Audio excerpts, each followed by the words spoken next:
Good. So the reason we want to talk to Andrew today is to get his view on the economy from the point of view of somebody who's 20, right? Andrew, we've all heard your whole generation, you guys are delicate, you're snowflakes, you're entitled, you have no work ethic. You just basically lay around whining that other people aren't giving you things. You also have no knowledge of finance. Enrique, am I missing anything? Are there any other ways that we can generalize Andrew's generation? Well, I mean, they're good at video games. How about that? All right. So good at video games, but whining about everything else. That's the general view of your generation.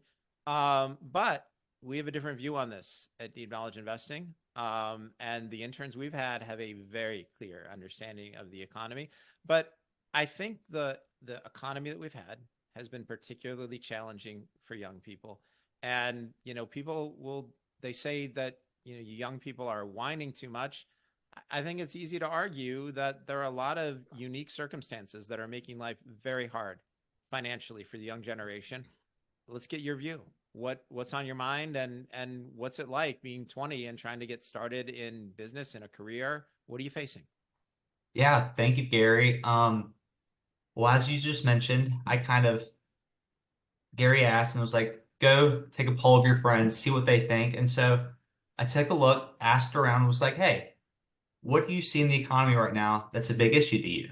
And of course, the thing that came up was inflation. I mean, rent on a college campus is absolutely ridiculous. Food is really high still.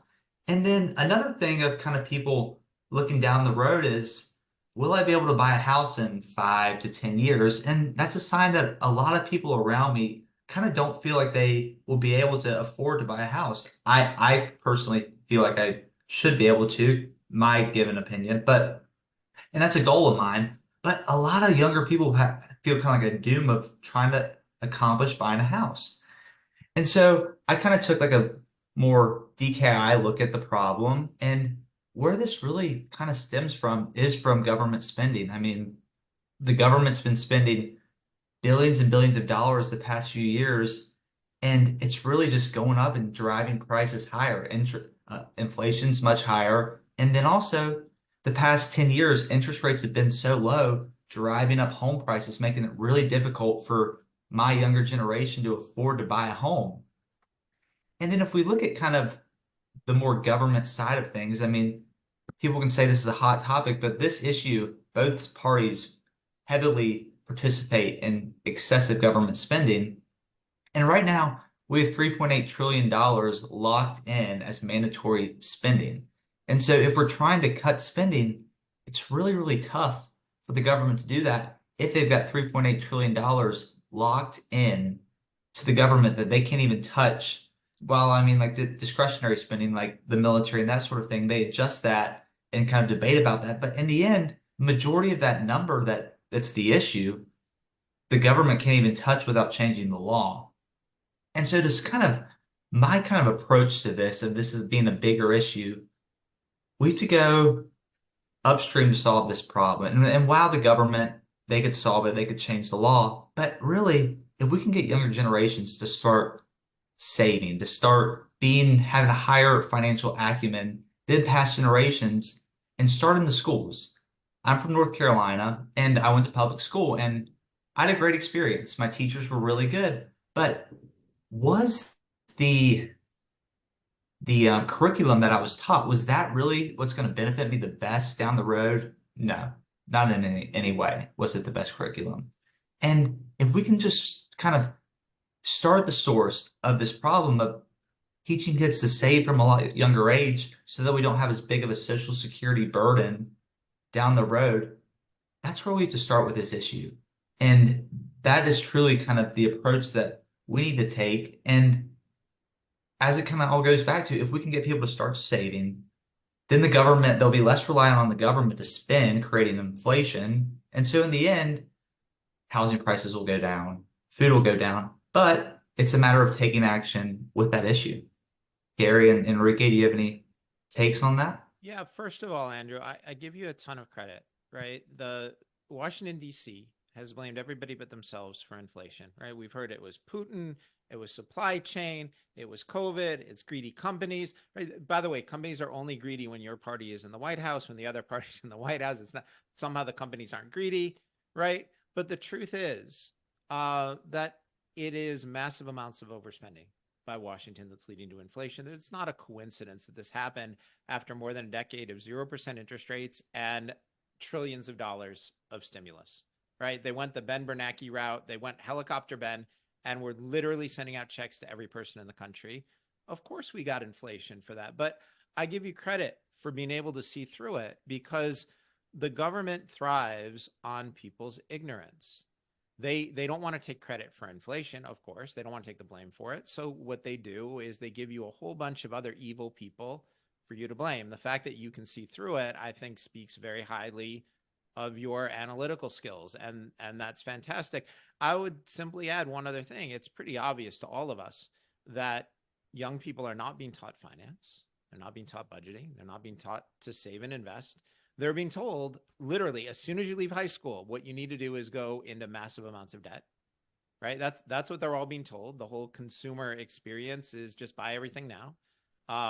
You'll have debt, but who cares? No big deal.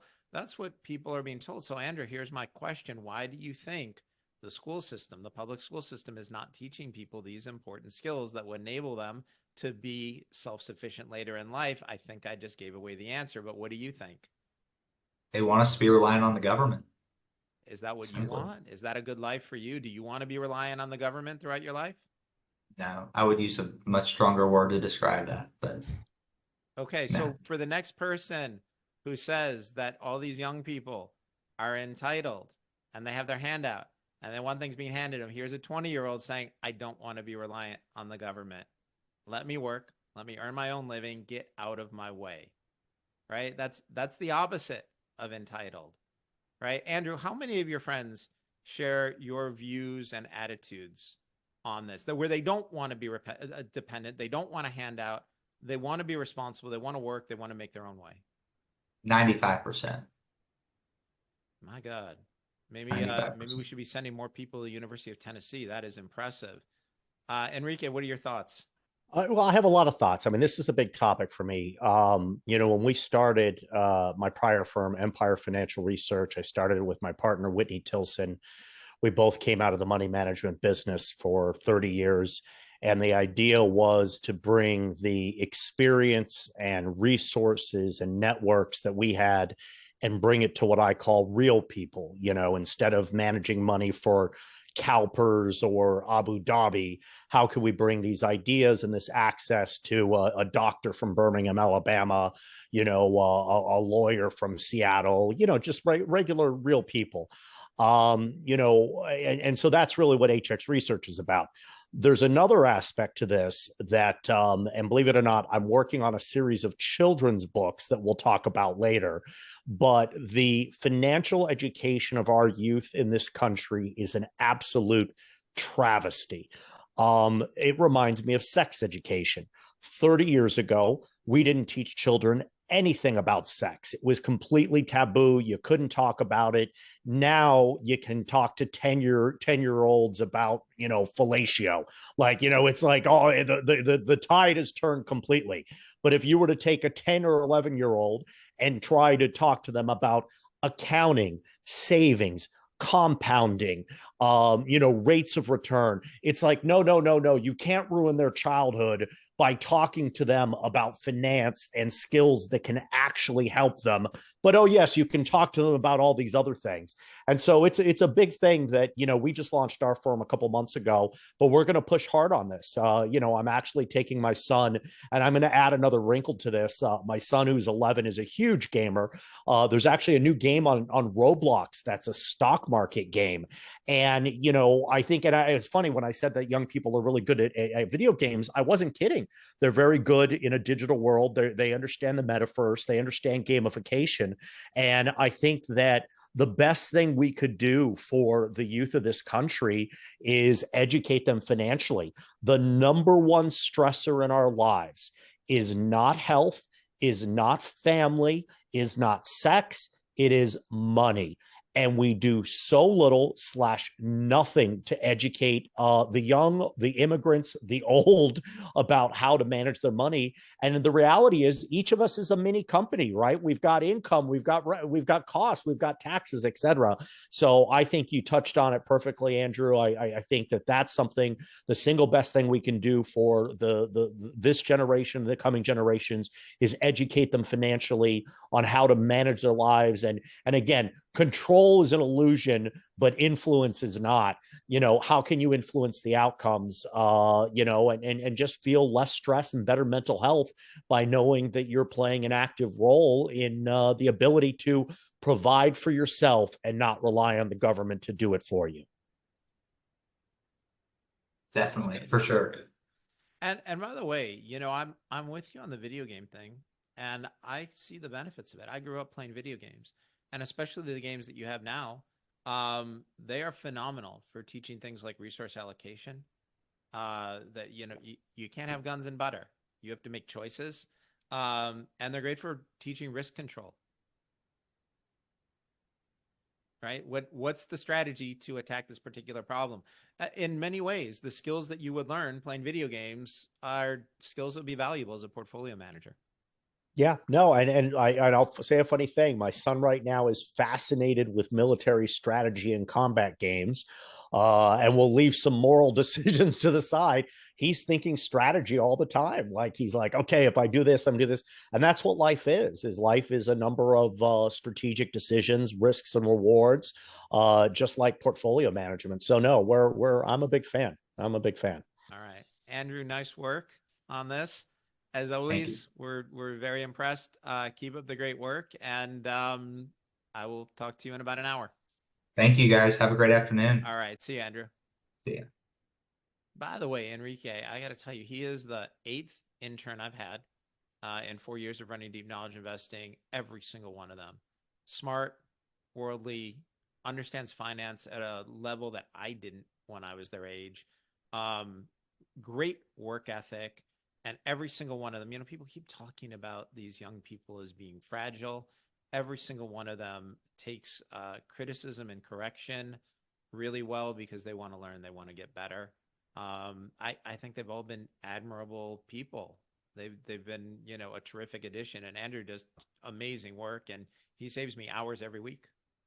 Cool. Well, I need one like him. Send the next one to me. We'll do that. You have Andrew's email. Get one of his classmates. 95% of his classmates want to work and make a living for themselves rather than be on government assistance. Grab one of them. Yeah, there you go. Sounds like a plan. We'll get you hooked up. By the way, Tracy Schuchart, who was a guest on here a couple of weeks ago, she wants one of Andrew's classmates as an intern as well. So we may end up being the employment counselor for University of Tennessee. Turn into a placement agency. Perfect. Exactly. Yeah.